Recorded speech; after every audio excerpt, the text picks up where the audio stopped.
Hello guys, ഇന്ന് നമ്മൾ കാണാൻ പോകുന്നത് ഓസ്ട്രിയയിലെ മരീസൽ എന്ന ചർച്ചാണ്. അപ്പം നമുക്ക് കാണാം.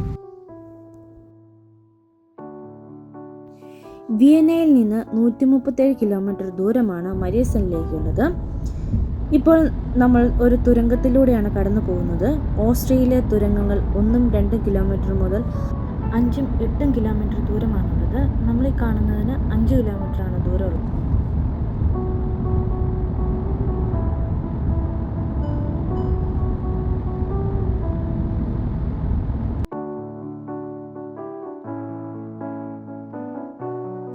ഈ തുരങ്കങ്ങൾ കഴിഞ്ഞ് ഇടതൂർന്ന മരങ്ങളും പുൽമേടുകളും വനപ്രദേശങ്ങളും പിന്നിട്ട് ചെറിയ ചെറിയ ഗ്രാമങ്ങളിലൂടെയാണ് നമ്മൾ കടന്നു പോകുന്നത്. ചെറിയ ഗ്രാമങ്ങൾ ഓസ്ട്രേലിയ ഒരു പ്രത്യേകതയാണ്. ഇവിടെ താമസിക്കുന്ന ജനങ്ങൾ പൂർണ്ണമായും കൃഷിയെ ഡിപ്പെൻഡ് ചെയ്ത് ജീവിക്കുന്നു. അവരുടെ കൃഷിയിടങ്ങളും പശുക്കളെയുമാണ് നമ്മൾ കണ്ടുപോകുന്നത്. അതുപോലെ തന്നെ മറ്റൊരു പ്രത്യേകതയാണ് ഇവർ മതിലുകൾ പോലെ ഒരുക്കി വച്ചിരിക്കുന്ന വിറകുകൾ. വേനൽക്കാലത്തെ വിറക് ശേഖരിച്ചു വെച്ചിരിക്കുന്നു. മഞ്ഞുകാലത്തിലെ തണുപ്പിലെ അതിജീവിക്കാനായി അവർ വീടുകളിലെ ചിമ്മിനിയിലിട്ട് കത്തിച്ച് വീട് ചൂടാക്കി നിലനിർത്തുന്നു. ഇതൊക്കെ കാണുമ്പോൾ എൻ്റെ മനസ്സിൽ ഓർമ്മ വരുന്നത് ഈ നാട്ടിലെ ജനങ്ങൾ എത്ര മനോഹരമായിട്ടാണ് അവരുടെ കൃഷിയിടങ്ങളും ഭൂപ്രകൃതിയും പരിപാലിച്ചു പോകുന്നത്, അവരുടെ സ്വന്തം രാജ്യത്തോടുള്ള സ്നേഹം പ്രകടമാക്കുന്നത്.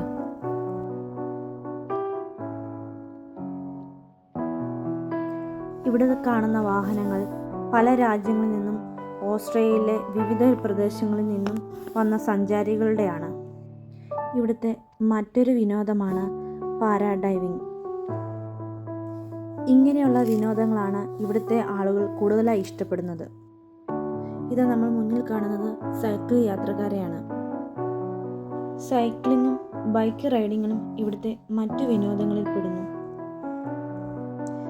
സമ്മറിൽ സാറ്റർഡേ സൺഡേ ദിവസങ്ങളിൽ ഇവർ ഒരുമിച്ച് കൂടി പല ഗ്രൂപ്പുകളായി മൗണ്ടനിലേക്ക് സൈക്കിളിലും ബൈക്കിലും യാത്ര ചെയ്ത് അവരവരുടെ ജീവിതം എൻജോയ് ചെയ്യുന്നു.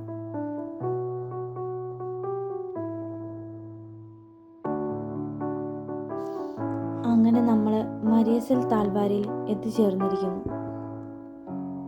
കാണുന്നത് പള്ളിയുടെ താഴത്തെ പാർക്കിംഗ് സൗകര്യമാണ്. നമുക്ക് പള്ളിയുടെ ഏരിയയിലേക്ക് പോകാം.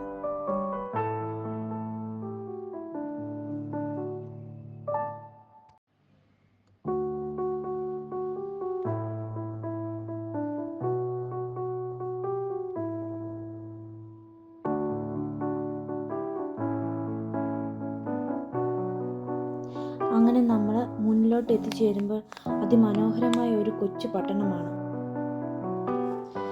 ഇവിടെ എല്ലാത്തരം സൗകര്യങ്ങളുണ്ട്. ബാങ്കുണ്ട്, അധികാര സ്ഥാപനങ്ങളുണ്ട്. എല്ലാം കൊണ്ട് ഒരു ചെറിയൊരു മുനിസിപ്പാലിറ്റി പോലെയാണ്.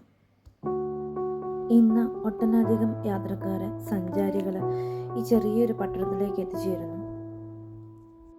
ഇവിടെ 2 സൈഡിലായിട്ട് പാർക്കിംഗ് സൗകര്യമുണ്ട്.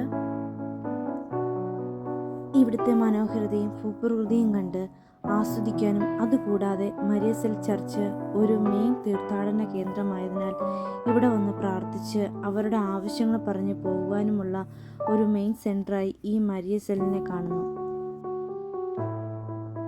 മരീസലിൻ്റെ ഒരു പ്രത്യേകതയാണ് നമ്മുടെ മലയാറ്റൂര് പോലെ ഭക്തജനവിഭാഗങ്ങൾ 100-150 കിലോമീറ്റർ സമ്മറിൽ കാൽനടയായി ഇവിടെ സന്ദർശിക്കുന്നു.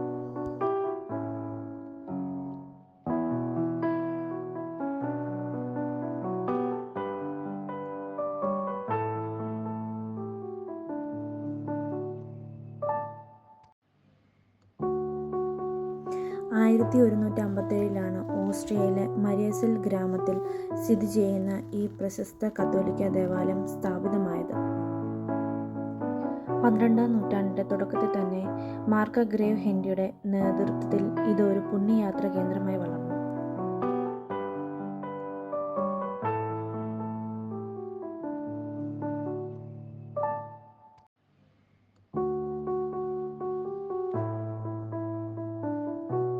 ഈ വീഡിയോയിൽ കാണുന്ന പോലെ മരീസൽ ബസിലിക്ക അതിൻ്റെ മനോഹരമായ വാസ്തുവിദ്യയിലും സമ്പന്നമായ അലങ്കാര ശൈലിയിലും ആൽപ്സ് പർവ്വതത്തിൻ്റെ പ്രകൃതി ഭംഗിയിലും ലോകമെമ്പാടുമുള്ള തീർത്ഥാടകരെ ഇന്നും ആകർഷിച്ചു പോകുന്നു.